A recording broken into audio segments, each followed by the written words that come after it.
अक्सर लोगों को कहते सुनता हूँ, हमारी बहू बेटी जैसी है। क्या आपने कभी किसी को कहते सुना है कि मम्मी बिल्कुल पापा जैसी है या पापा मम्मी जैसे है? नहीं, क्योंकि पापा पापा होते हैं और मम्मी मम्मी। उन्हें किसी के जैसे होने की जरूरत नहीं है। जब हम किसी के जैसे होना चाहते हैं तो अपने अस्तित्व पर ही प्रहार कर देते हैं। बहू बेटी जैसी होनी चाहिए, यह वाक्य बहू की पहचान पर प्रश्न उठाता है।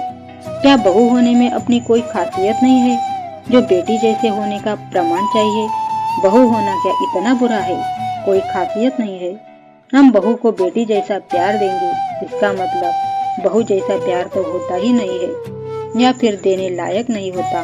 बहू बहू होती है और बेटी बेटी। इतनी तुलना करना बेबुनियाद है। बेटी घर में जन्म लेती है, बहू पराए घर से आती है, अपना बचपन कहीं पीछे छोड़ आती है।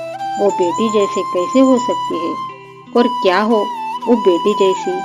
जब वो कहते हैं कि मैं बेटी जैसी हूँ, मैंने कहा मैं बचपन से ही तो किसी की बेटी हूँ। अब अचानक स्टेटस कैसे बदले? मुझे नहीं होना किसी के जैसा। मैं स्वयं में ही संपूर्ण हूँ।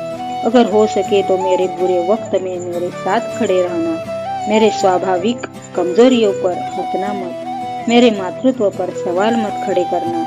मुझे बेटी जैसा प्यार मत देना, पर मुझे बहू का सम्मान देना। मैं बहू हूँ और बहू ही रहूंगी।